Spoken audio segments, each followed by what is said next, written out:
Right. Hi, everybody. So my name is Amri and I'm moderating today. Thanks for taking your time for making it for today's fifth webinar by us, and it's on tea tourism. I'm glad to say that my very own colleague Dinuka Katriachi will be hosting you today and sharing all the information. And just a little bit of information about Dinuka. She is a postgraduate from tourism on tourism economics and hotel management from the University of Colombo. And currently she's reading for her master's on tourism, economics and hotel management at the University of Colombo too. So yeah, I hope you enjoy the session, and over to you, Dinuka.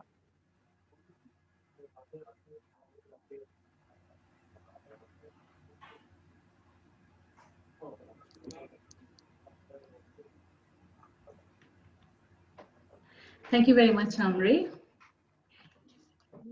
Good evening, everyone. Thank you so very much for joining us today for the fifth webinar of Diethelm Travel.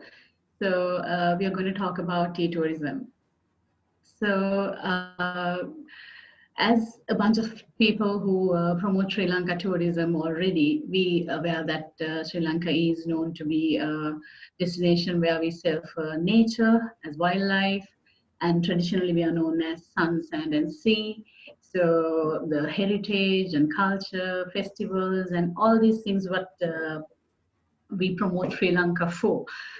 And what I was wondering all this time was why we can't go beyond scenic beauty and we can't steer ourselves to promote Sri Lanka under a different segment as tea tourism. So that was where I got motivated myself to dig into more details about it. That is where I have started my studies regarding tea tourism. So let me let me tell you guys about tea, how tea has initiated, how tea was discovered to the world. First of all, I'm sure you all may have heard about this. This was in 5,000 years back in China. One of their emperors called Shen Nung has discovered tea where he was on his way to another region, and his troop has offered him a different sort of beverage which was accidentally made actually, which they were actually boiling some water and some the leaves from a strange plant has blown away by the wind, and that that the beverage has become sort of different with a different aroma and different flavor to it. That is how we considered, and the legend says that tea was found in 5,000 years back in China. So after however, Sri Lankan tea story began in 1824, where the British brought down the first tea plant from China and planted in Peradeniya Royal Botanical Gardens. So it was not a commercial purpose. It was just planting. Actually, it was just like planting a plant of tea. It was not taken to the next level from there. But then after 43 years, in 1867, the Scotsman, who we consider as the father of Ceylon tea, James Taylor has brought down the first the plant from India, cultivated in Kandy, where we even now where we go and visit the estate called Lul Kondura, 19 acres of land of tea plantation, the mountains covered with lush green, one of the most beautiful estates in Sri Lanka. So this is how Sri Lankan tea story came into the picture. So by the years, there are so many stages where we passed. I'm not going to elaborate all those milestones. Actually, I have jot down a really small amount of those incidents. In 1883, we established the tea auction where where it is considered as the oldest and largest tea auction of the world was established in Sri Lanka. And time passed on. In 1965, we became the world's largest tea exporter for the first time. So you can see some of those key areas of Ceylon tea story on the screen. I'm not going to actually describe like one by one. So moving on to the later stages of tea story, where we stand today is we are the fourth largest exporter of tea to the world. And when you see so that is how the Sri Lankan tea story went by, and I want to talk about why we make ourselves different, why the Sri Lankan tea is unique, why Sri Lankan tea stands out from the rest. So talking about the size of the island, needless to say, China, India, and Kenya, some of the big and some of the huge countries where Sri Lanka, where the tea industry leaders. Sri Lanka is compared to those countries. Sri Lanka is a really really small country which produce tea, but Sri Lanka produces a vast variety of tea where we have main three elevations: high, mid, and low grown tea. So when you now you can see on the screen the Sri Lanka tea map. We produce tea in seven main regions of the country. So depending on the elevation, depending on the climate, the rain they get, so the color and all these texture, the character differs from one to another. The tea what we produce in different regions. So that is one of the reasons why Ceylon tea makes a big difference from the other teas in the world. Moving on to the next character, the unique methods Sri Lanka use to make tea is one of the key reasons why our tea is different. So when you talk about the tea making processes, that is called an orthodox tea making, where we use the traditional methods, which is authentic. So if I say simply, every leaf of tea what we produce in Sri Lanka is handpicked.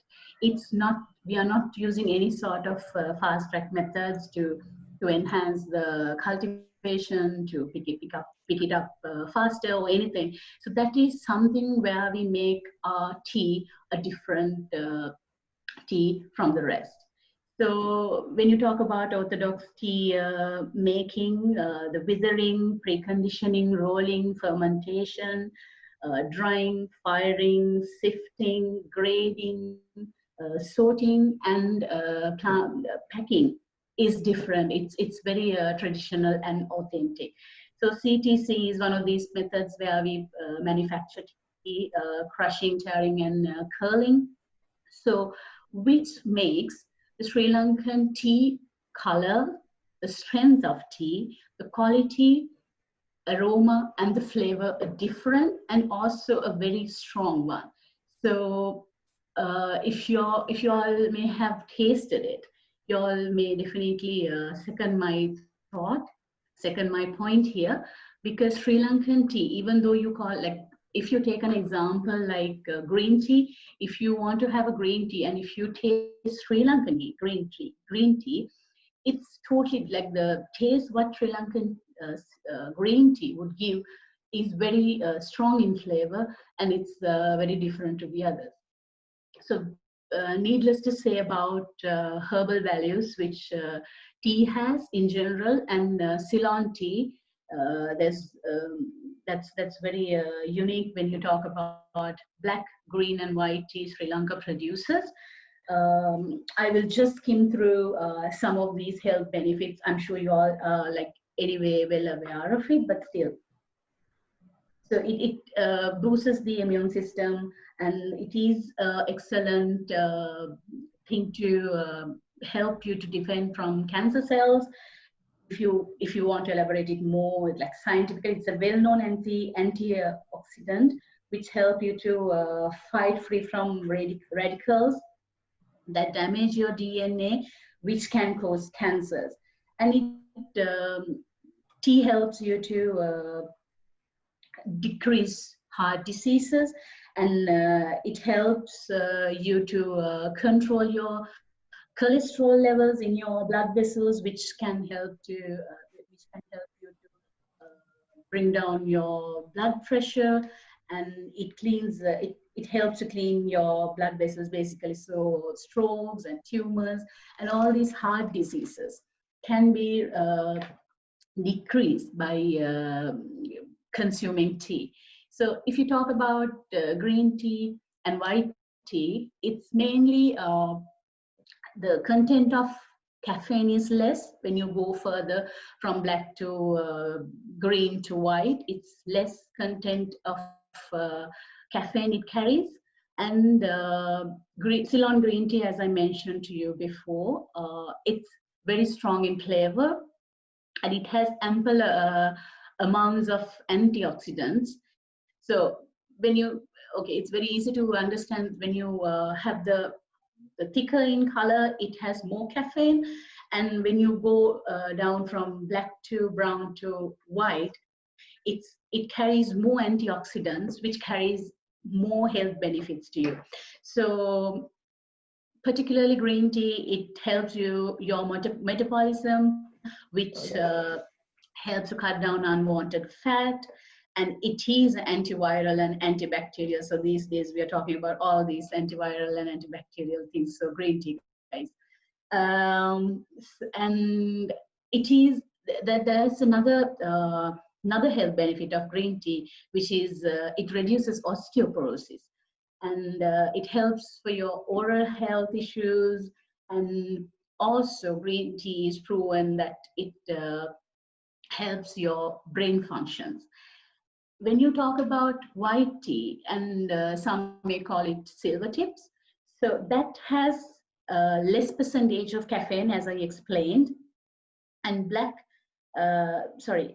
it is more it carries more antioxidants. So the health benefits of white tea is something equivalent to green tea, but the effectiveness is double. So that is what the researchers say about it.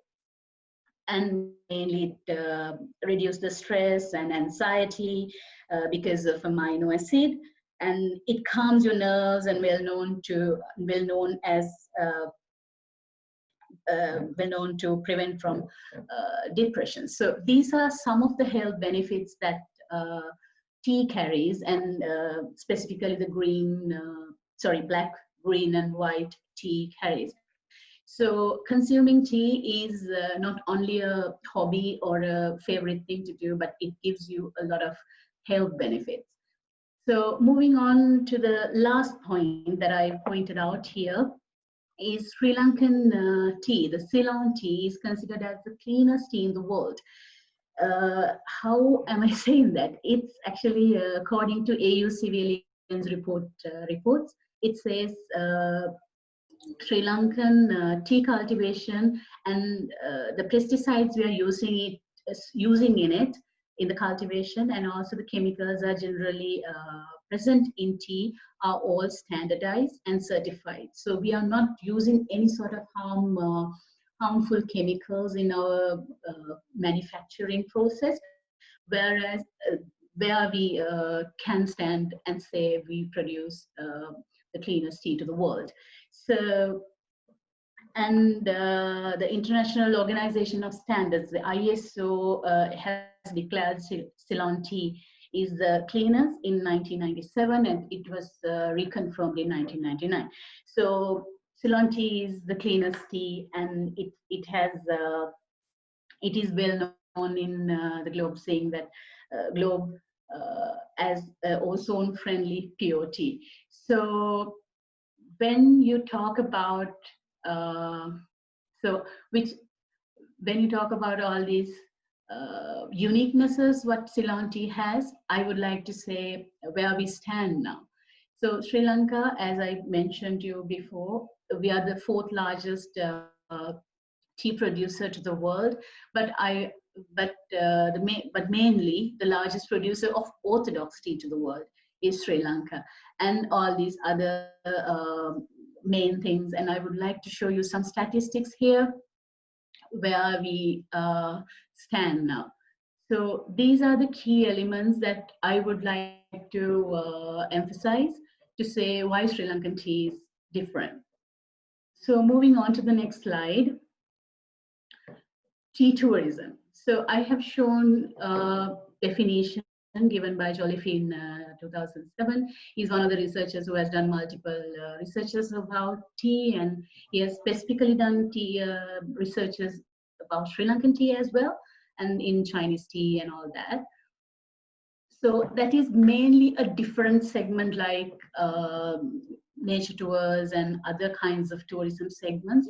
It's another kind of segment related to tea, where it is motivated by tea loving culture, tea loving people in the world who can come and experience, take the first hand experience of tea plantations, go and enjoy the views, go and enjoy and educate themselves about tea manufacturing processes, where they can experience the heritage, culture, and all that.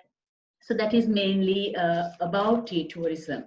So tea tourism is again niche markets. It's a niche market segment where you can merge it with all these novel concepts like responsible tourism,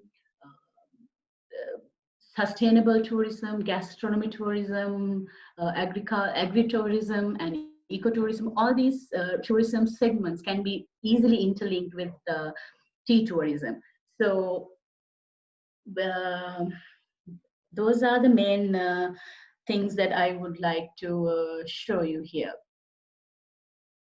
When you talk about promoting tea tourism to the different market segments, we can easily target the luxury segment, because Sri Lankan tea has marketed themselves in central Paris already, so where we have kept our mark as a luxury good. So when you go to Japan, if you want to present a luxury and a like very prestigious gift to someone, that can be a tea. So where they gift some a luxury tea like silver tip, which is approximately 3,000 USD per kilo. It's actually more than that. So these are some of the luxury. So the luxury tourism segment, we can promote it to our clients for with the different customized tea excursions, and we can definitely introduce different dishes, or like different flavors and all these gastronomy, like culinary related experiences with tourism, with tea. And also it's actually, I think it's a great potential that Sri Lanka has, since we have such a good product as tea. It's a matter of linking the two industries together to provide a greater experience to our clients. So I think Durga has something to share with us for this segment. Durga? Yeah, thank you, Dinaka. So in terms of the tea experiences, based on the client's requirements, it's vary. So for example, if the clients are high-end luxury, we accommodate them at luxury hotels such as Tea Trails and Totalagala Plantation House or Taylor Hills bungalows, and these hotels provide tea experiences, such as they take them around the tea factory, and the clients go around the tea estates and get the first-hand experience of tea plucking sessions. And also these hotels provide three tea infused meals, such as 3-course dinner, which is tea infused dinner. 3 to 4 5-course dinners are organized by these hotel partners. Apart from these luxury hotel experiences, we do provide tea experiences where we take them around the tea plantations wherever they stay in the hill country. And also some, if they stay in Gaul, also we take them around and show them around the process of how teas are produced.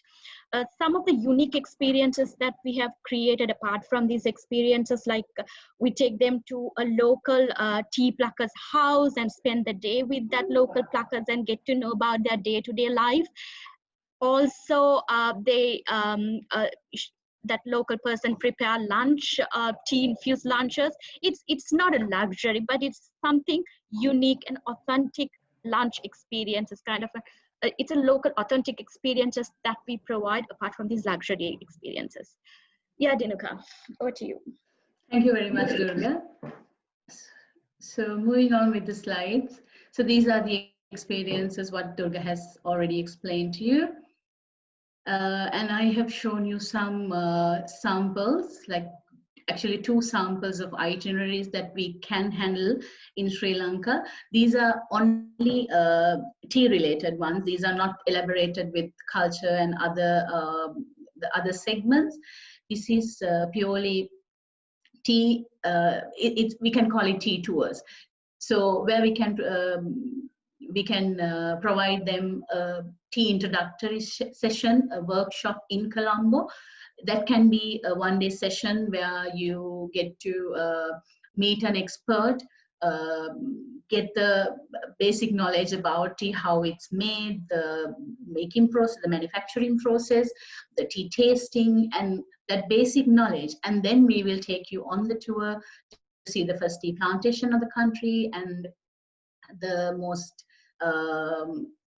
famous tea, the most famous train journey to the hill country where you get this magnificent view, and so on.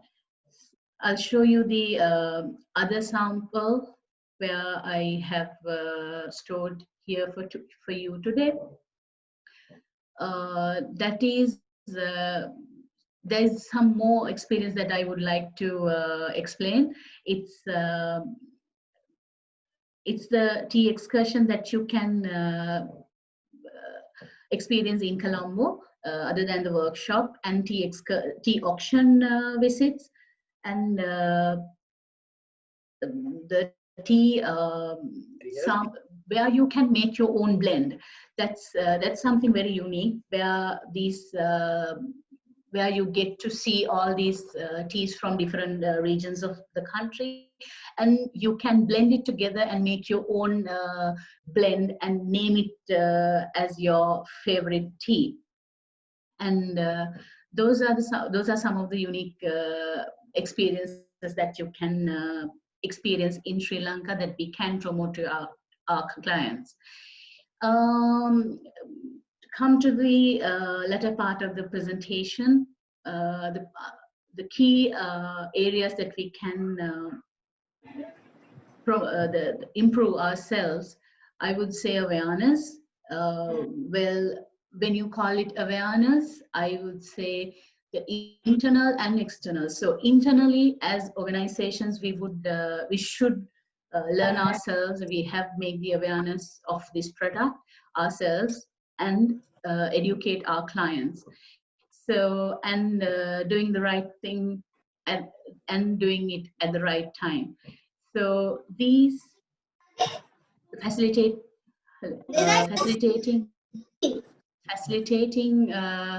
the different requirements of the clients, and those can be key challenges that we can have, and these are the things that we have to focus on. To conclude the session, we would like to ask questions or any clarifications that you all have.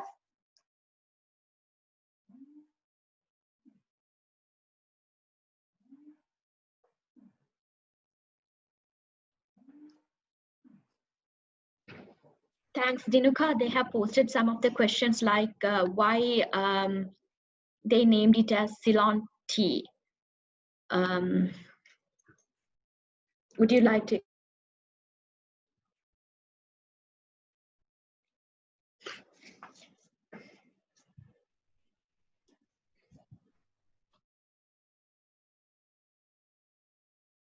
Can you repeat the question, Durga?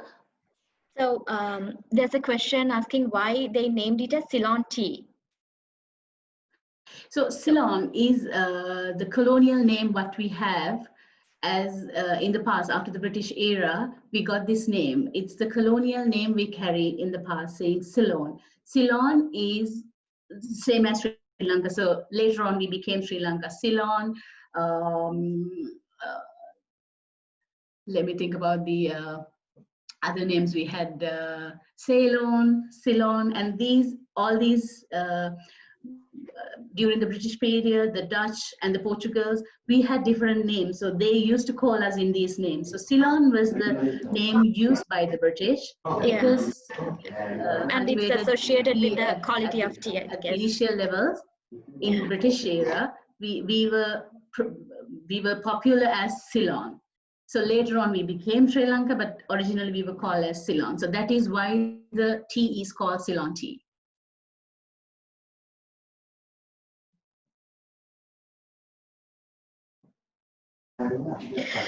Okay, thank you very much, Dinuka, for this lovely presentation. And we learned a lot about Ceylon tea today. And I hope everyone enjoyed. And if you have any questions or clarifications, you may contact us or you can drop an email to Dinuka or to us and we'll get back to you.